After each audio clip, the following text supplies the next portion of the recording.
बिस्मिल्लाहिर्रहमानिर्रहीम। देखिए 7.1 का question number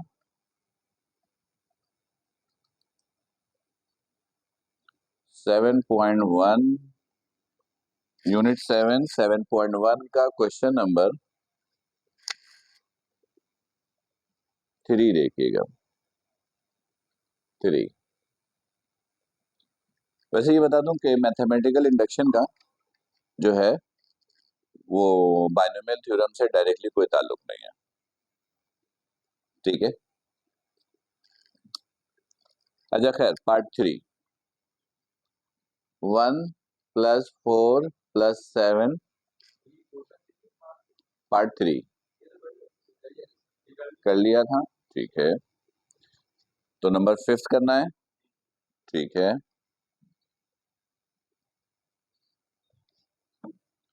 number 5 question number 1 का पार्ट 5। देखिए 5th में कह रहा है 2 + 6 + 18, 2 + 6 + 18 और फिर ये कह रहा है कि 2 into 3 power n-1 is equal to 3 की पावर n-1। ये देख लीजिएगा क्वेश्चन, यही है question.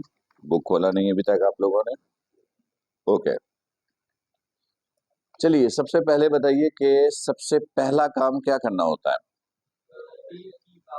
Power of n suppose करना पड़ता है, कौन सी वैल्यू को, राइट हैंड। ये स्टेप चले, आसान है।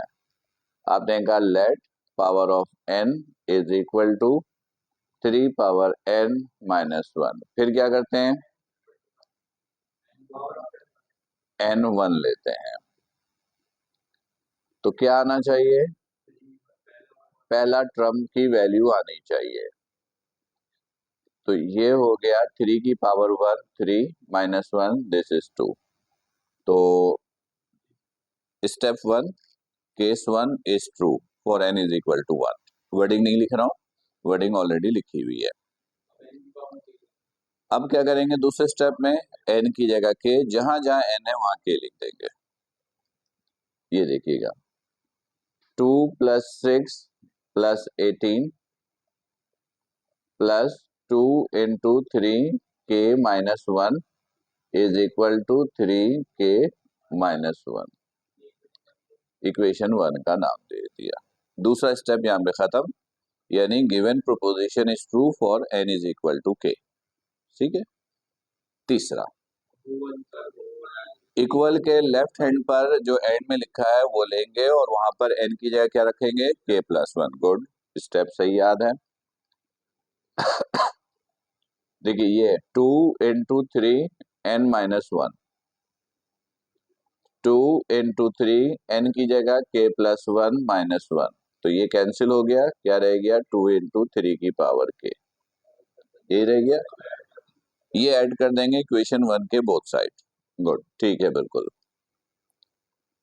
2 + 6 + 18 + 2 इंटू 3 k-1 + 2 इंटू 3 k, और राइट हैंड पर है 3 के -1 और ये ऐड कर दिया 2 इंटू 3 की पावर k। यहां तक क्लियर, सही है। अब करना क्या है, अब ये बताओ, इसके बाद क्या करना होता है, राइट हैंड को सॉल्व करना है। इस तरह सॉल्व करना है कि ये वाली टर्म आ जाए, ऐसा ही है, ठीक है। तो अब देखोगे, अब गौर से देखिएगा, ये है -1, इधर इधर ये है -1, तो -1 को छेड़ने की जरूरत नहीं है, -1 अलग कर दो।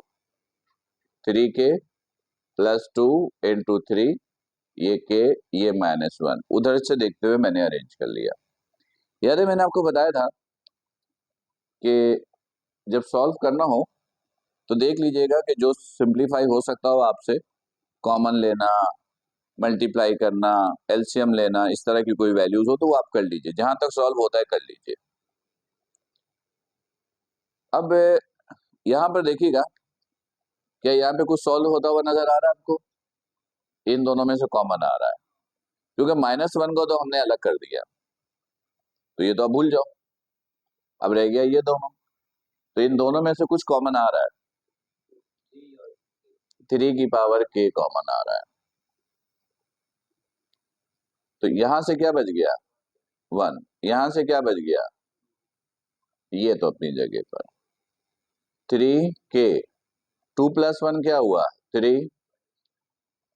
ये मल्टीप्लाई हो रहा है, बेस सेम है तो पावर क्या होगा? ऐड हो जाएगा,